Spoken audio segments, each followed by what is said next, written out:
Thank you, Mr. Klein.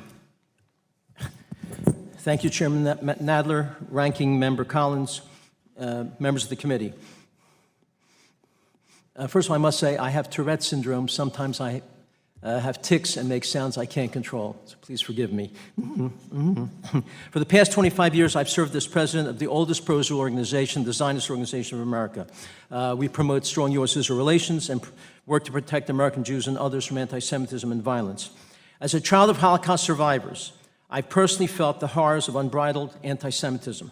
I was born in a DP camp in Germany, grew up without the loving presence of most of my grandparents, aunts, uncles, cousins, whom the Nazis murdered. A front-page article in the New York Times Friday headlines, "Bias is shared by extremes of the right, left, and Islam." We should keep that in mind. The Tree of Life synagogue murderer was a neo-Nazi who hated white President Trump for not being anti-Semitic, called Jews in the Trump administration a kike infestation. The New Zealand mosque murderer was actually a left-wing, self-described eco-fascist who also published a manifesto praising communist China as the, quote, nation with the closest political and social values to my own. Most of us correctly treat neo-Nazis and white supremacists as horrifying. History reminds us that we cannot write neo-Nazism off as a marginal phenomenon. There's a plethora of sickening neo-Nazi white supremacist internet sites fomenting hatred and violence primarily against Jews and blacks, but also against LGBTQ, women, feminists, and Muslims.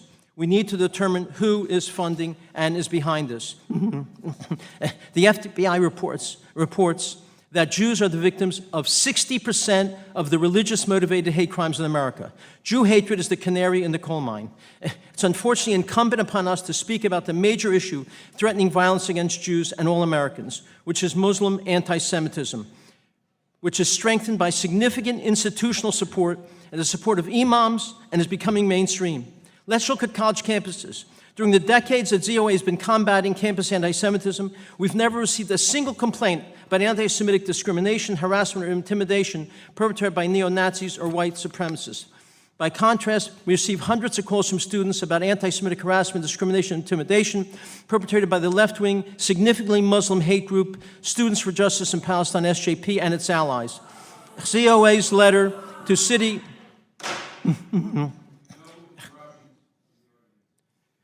ZOA's letter to City University, we have documented that at these SJP rallies, it is common for SJP demonstrators calling for Israel's elimination, screaming Jews out of their campuses. Jews are racist sons of bitches, forgive me. When we take control of this campus, we're going to kick you out and make sure you don't graduate. Get out of America, long live the Intifada. Last week at Columbia University, the anti-Semitic hate group SJP distributed a flyer for its Apartheid Week with a caricature of a Jew that looks like it came from the Nazis' propaganda tabloid, Der Stürmer. The Amcha Initiative database of almost 2,600 incidents confirms SJP and its allies are the perpetrators in most incidents on U.S. campuses. Unfortunately, that abhorrent incidents perpetrated by Muslim and leftist campus groups are rarely satisfactorily resolved. Let's look at the statistics. ADL's worldwide survey of 100 countries found that 49% of Muslims harbor anti-Semitic attitudes. This is a chart of that. You see the non-Muslims, it's far less. This is a painful fact that ADL has studied. It's more than double the anti-Semitism found among persons of other faiths. ADL data also shows in the U.S., 34% of Muslims, according to ADL, exhibit a high degree of anti-Semitism versus 14% of the general population. The 16 countries and the territories having the highest level of anti-Semitism were all in the Muslim Middle East. Levels of anti-Semitism there range from 74 to 93%. In a recent conference on anti-Semitism, a speaker said, 20 years ago, the major problem was anti-Semitism of the far right, but it flipped. Now it's the left and radical Muslims. We're in danger of seeing it spread to the Middle East and to Europe.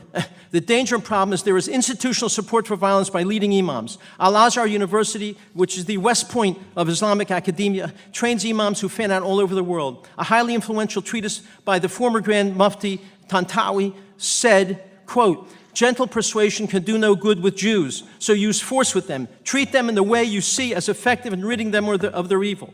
At Al-Azhar Friday sermons, they've recited hadiths saying we have to commit genocide against the Jews in order to usher in the Messianic Day of Judgment. During the past year and a half, in mosques in North Carolina, New Jersey, California, Texas, Pennsylvania imams have made the same speeches about genocide against the Jews.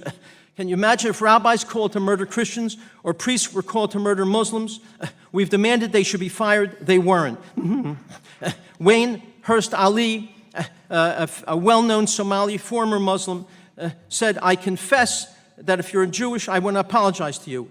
When my half-sister showed me holy Quranic verses to support her hatred of Jews, I feared arguing with Allah, for Allah would burn me. I also hated Jews. I'm ashamed of my prejudice against you in the past. As Egyptian President Sisi said in a speech at Al-Azhar University, we need a religious revolution. You imams are responsible before Allah. The entire world is waiting. Let's speak frankly. If we want to stop hate and stop institutions from supporting condoning it, I don't know how much time I have. You're 48 seconds over. Well, but I was stopped. I was stopped with the outburst. The outburst. Go ahead. Another 30 seconds. I have something very, very important to say. Especially as a child of Holocaust survivors. I was horrified to see Speaker Pelosi, Leader Hoyer defend Representative Omar after her vicious anti-Semitic remarks and presidential... The gentleman's time has expired.